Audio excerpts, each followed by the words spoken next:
In the spring of 1942, rumors began circulating in the Rosemount area that the government would be taking some land. Everyone wondered how much and whose land would be taken.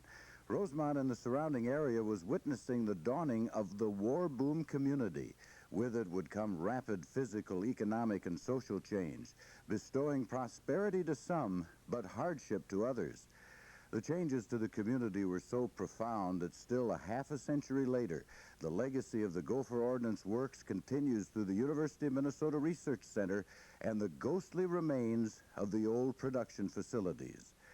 The rumors turned to harsh reality at a public meeting held in Farmington on March 31st, 1942.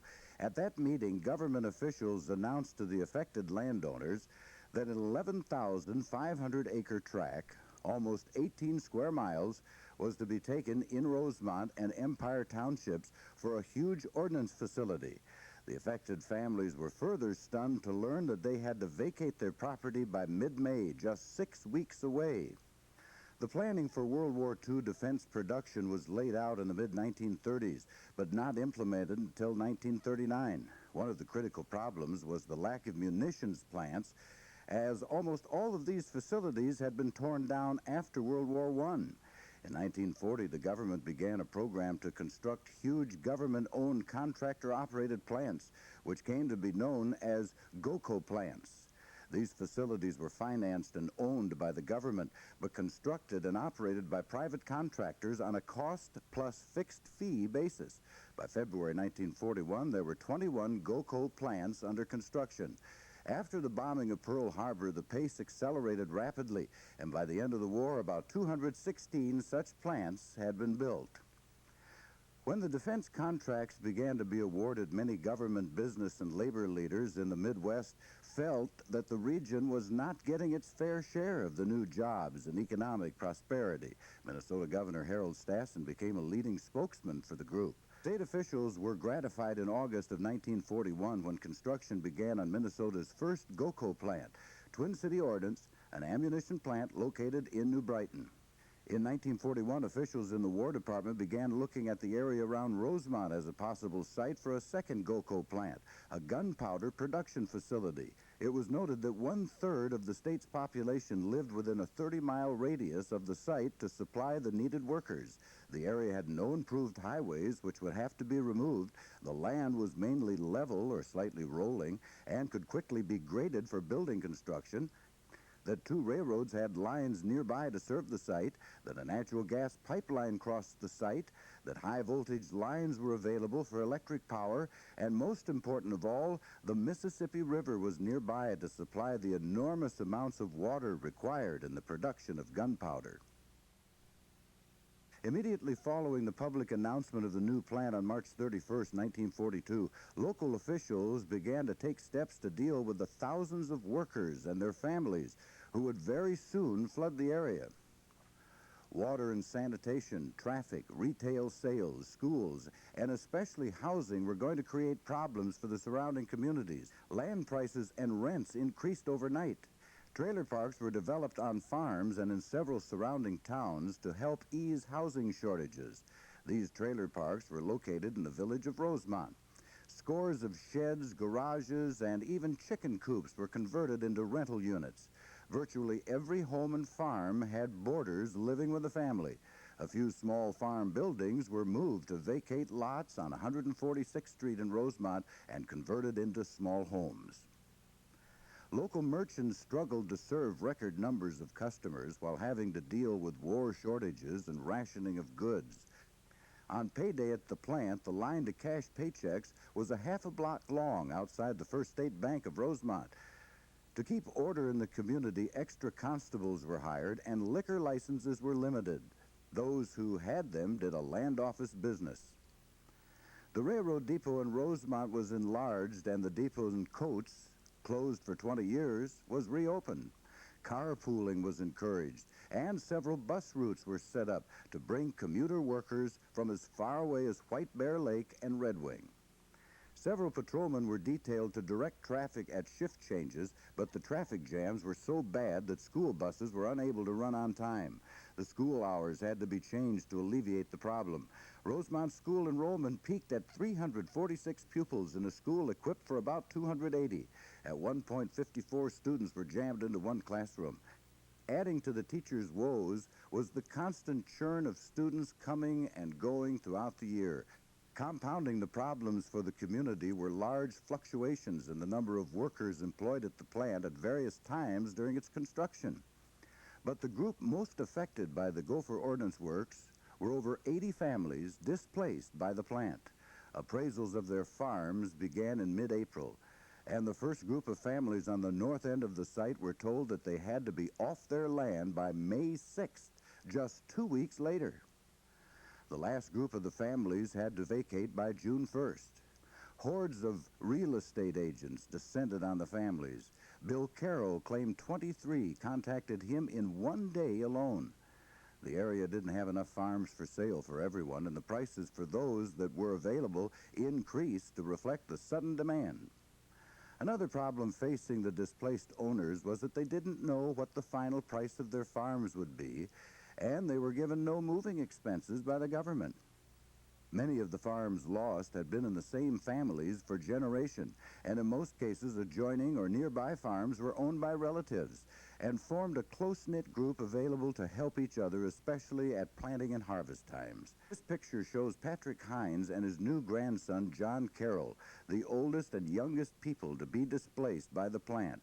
Patrick's son-in-law, Bill Carroll Jr., owned the farm next door to Patrick's. The structure of this family and many others were changed forever as they relocated on farms scattered all over the area. The Jonas J. Christensen family was one of the unluckiest of all. After losing a farm to the Twin City Ordnance Works in New Brighton, the family purchased a 240-acre farm in Empire in the fall of 1941. The family finally moved onto their new farm just 2 weeks prior to being notified that their new place was to be taken for the Gopher Ordnance Works. Shortly after the announcement of the need for the land at the plant site, it was learned land would also be taken along the Mississippi River at Spring Lake for the water intake facilities and the right-of-way 400 feet wide from there to the plant site. After the appraisals were finished, the owners were upset at the low valuation assigned to their property. On May 9th, 2nd District Congressman Joseph P. O'Hara met with the farmers and pledged to help them. O'Hara met with Colonel John J. O'Brien, chief of the Ordnance Department Real Estate Branch, who admitted that the dollar gap between the two sides was greater at Rosemount than at any of the 75 land acquisition projects that he had worked on. O'Brien came to Rosemount to inspect the farms and meet with the landowners. He told them that there was nothing he could do and that their only alternative was to go to court. A few of the landowners accepted the government settlement, but most refused, and the government began condemnation proceedings. The farmers retained 3 attorneys, one of whom was Harold Lavander of South St. Paul, who would later become governor of Minnesota. The first case went to trial on April 11, 1944. By January 1945, all but one of the 84 cases were settled. In the end, both sides claimed victory. The farmers, because they were awarded about $300,000 more than the government offered, and the government, because the award was far less than the farmers hoped for. But it was a hollow victory for the farmers, many of whom remained embittered over the way the government acted. Many of the farm buildings and houses located within the plant survived by being moved off the site, but a rare few are still in their original location. The Herman Wachter farmstead has survived almost intact. The house currently is used as a residence by an employee of the University of Minnesota. The other farmhouse still in its original location within the plant site proper is the Autobacci House. It also is still used as a residence. The only other farm building still standing is this structure from the William Volker farmstead. This brick schoolhouse also survived on the site for several decades, but was eventually torn down. The Smith Brothers residence was first used as a temporary first aid station and later moved to Lot 11 in the staff house row and remodeled, joining 24 newly constructed staff homes. It survives today as a private residence. At least one group of 89 buildings, including 9 houses and 11 barns, were auctioned off by the government and moved off the property. The Lampert-Englert home was bought and moved to its current site on Chippendale Avenue in Rosemount. This house, last owned by the late Edward Myers and located on Cameo Avenue, was also moved from the plant site, its original owner, the Kane family. The brand-new Herbert Volkert family home was left standing for use as a temporary office during the initial plant construction period and then simply bulldozed, a fate shared by many of the buildings. On May 13, 1942, even before all the families had left the plant site, construction began on the facility, and on May 27th, all roads within the plant property were closed to the public. The next day, the E.I. DuPont de Nemours Company was formally awarded the contract to build and operate Gopher Ordnance Works, containing 6 production lines, designated A through F, to manufacture smokeless gunpowder and other products. The huge facility was to be the largest of all the powder plants. Each of its 3 rifle powder production lines stretched out over 2 miles in length. The 3 cannon powder lines, which required less processing, stretched over 1 mile each. Many of the buildings had to be spaced far apart so a fire or explosion in one would not touch off the others. The plant was initially scheduled to begin production by January of 1943, only 7 months away, and the entire plant was to be finished by the following October. Record rains during the summer of 1942 caused construction delays, which pushed back the projected start of production until October of 1943. Construction employment peaked with 19,428 workers on the job during September of 1942, while trying to make up for lost time. Being the last of 6 powder plants authorized during the war, its usefulness was constantly being reevaluated by the military as the pace of the war fluctuated. By mid-1943, it was determined that the other 5 facilities could keep pace with the needs of the war at that point, so on July 8th, the War Department ordered powder lines D, E, and F to be dismantled, and the equipment sent to other facilities as needed. Construction of A, B, and C lines continued until November 1st, when all major construction was halted. On June 6, 1944, the D-Day invasion was launched, and 10 days later, all dismantling of the plant was halted. On August 9th, orders came to reactivate lines A, B, and C and convert them to cannon powder production. On January 9, 1945, orders were received to rebuild lines D, E, and F. The preceding November, the acid facility began the production of chemicals needed for processing the gunpowder, and in late January or early February 1945, powder production finally began on line C. By March, B and C lines were running, but only a third capacity due to manpower shortages. The war was now at its peak, and flooding of the Ohio River caused production to be cut severely at 3 of the other plants, putting pressure on the Gopher plant to try and increase its production. On April 25th, Italy surrendered, and Berlin was now completely surrounded. 2 days later, all construction was stopped on lines D, E, and F. Less than 10% of the rebuilding of these lines had been completed. Though the fighting in Europe had almost ended, the war in the Pacific was still on, and the Gopher facility was far behind its production quota. It was hoped many of the laid-off construction workers would fill badly needed production positions in lines A, B, and C. The higher-paid construction workers spurned the lower-paid positions and simply moved on to other projects. The plant never came close to filling the 3,000 positions needed to operate all 3 lines. Ironically, area merchants and farmers who couldn't compete with the wages offered at the plant and therefore couldn't keep any help complained so loudly that the plant finally stopped hiring local farm workers. May 7th, 1945, VE Day brought the war in Europe to a close. That same month, production at the plant reached its highest total with 6,266,040 pounds of powder produced on lines B and C, with A line idle for lack of workers. Production averaging 208,870 pounds per day was achieved working 24 hours per day, 3 shifts, 7 days per week. This was slightly above the design capacity of 100,000 pounds per day per line. Production on B and C lines continued until August 13, 1945, the day before the ceasefire was declared with Japan. Almost a third of the production employees at the plant were women, as shown by these photographs. On August 25th, the plant was officially ordered to cease production 1 week before the war ended. The last of the powder from the production line was packed for shipment during October, about 8 months after production had begun. About 4 million pounds of spoiled gunpowder, which had been collected from various other facilities, had been sent to the Gopher plant for storage in the hope that it could be reworked and salvaged. With the war over, it was determined that it was not worth the high cost of salvage, and it was ordered destroyed. For the next 2 weeks, long, narrow rows of powder were spread out on the ground and touched off. As the bright flashes raced along the ground, they sent up huge clouds of smoke. The glow and the smoke could be seen for miles. Dismantling of the powder production buildings began. The plant was declared surplus, and whatever equipment could be used at other government installations was shipped out. Most of the wood used in the buildings on the D, E, and F lines had been torn out previously, and the lumber shipped out by rail. The lumber filled 175 boxcars. Even though A line was never in regular production, it probably ran for a short time for acceptance testing, and all the wood from buildings in the A, B, and C lines had been torn down and burned because it was contaminated with gunpowder dust and was a hazard.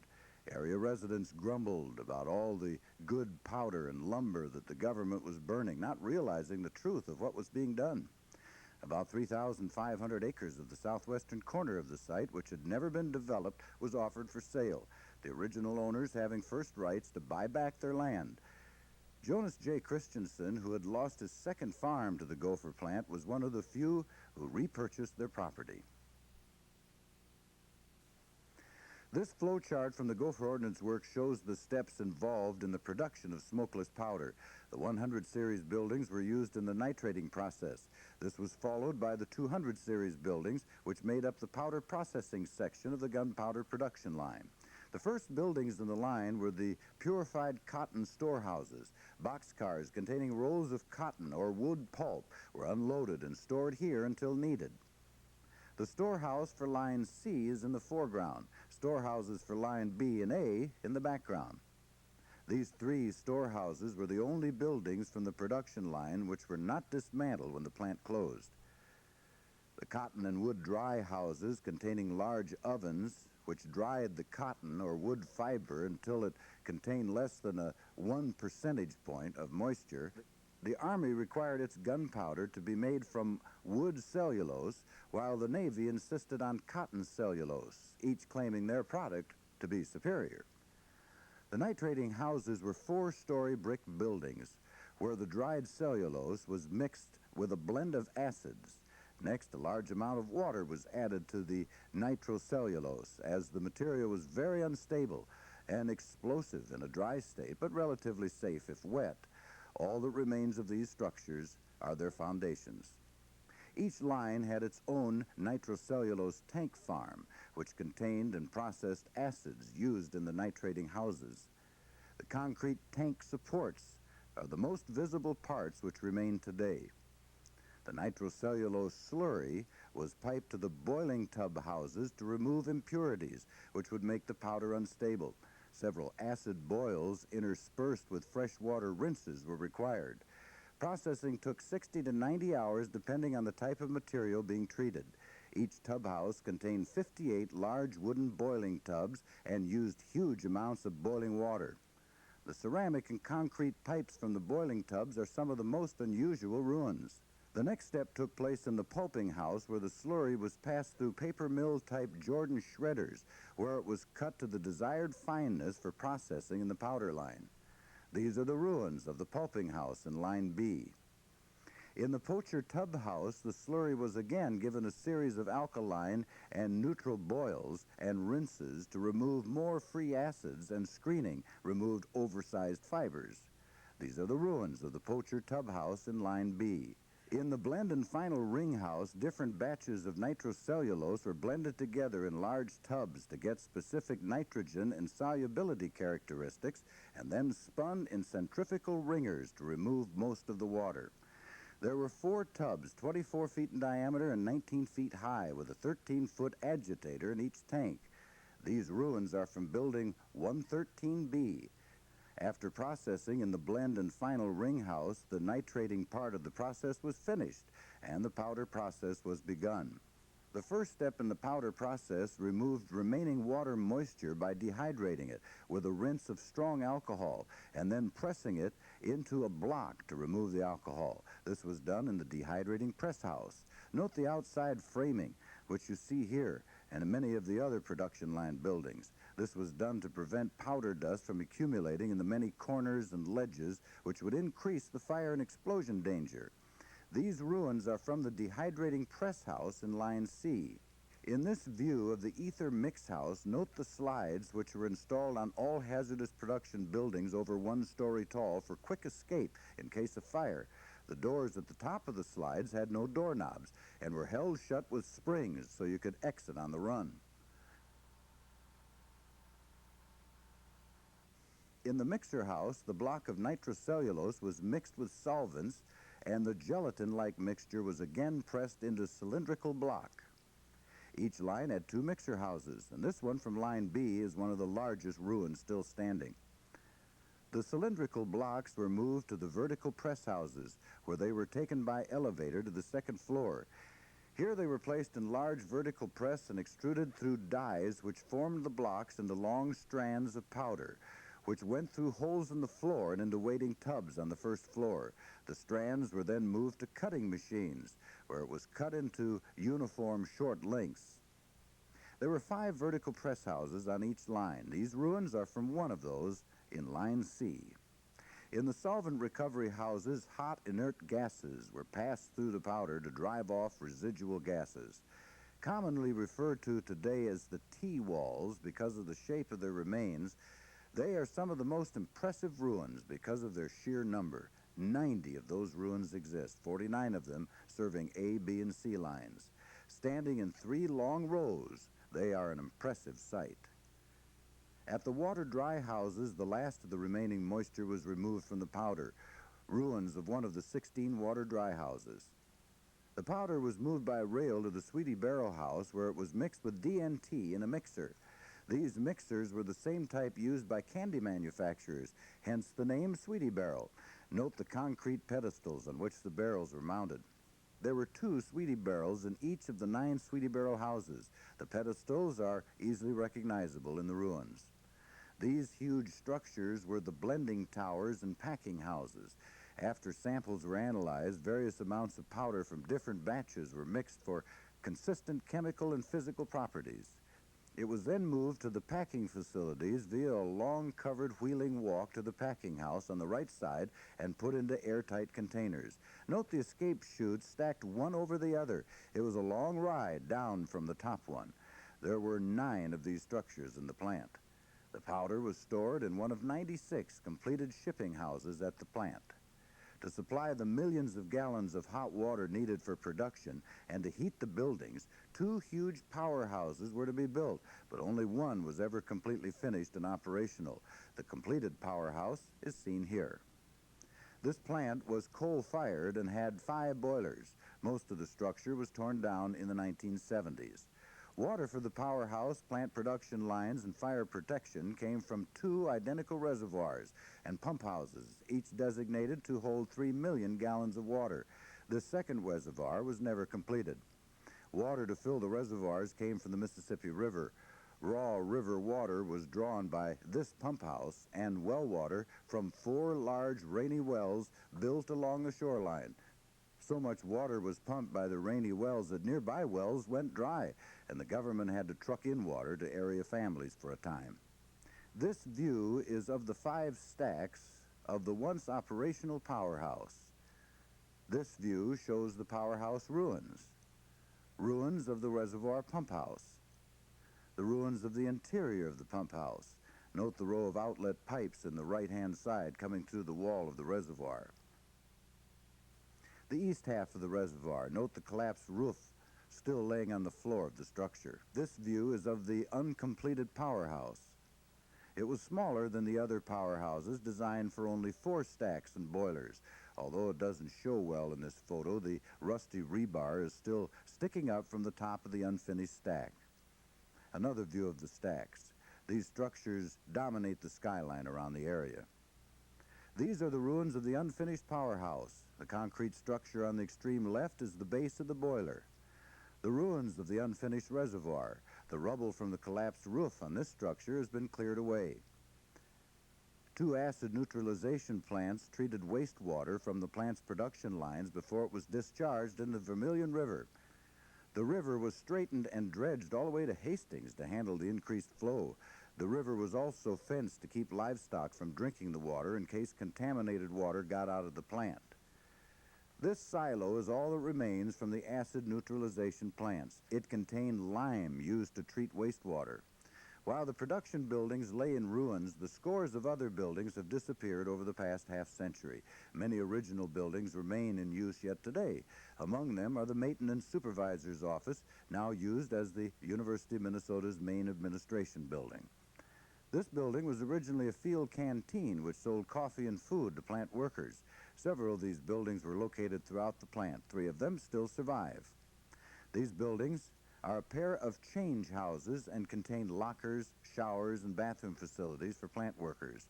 Workers were required to wear protective clothing while on the job and shower before leaving the plant to remove any powder, dust, and chemicals on their bodies.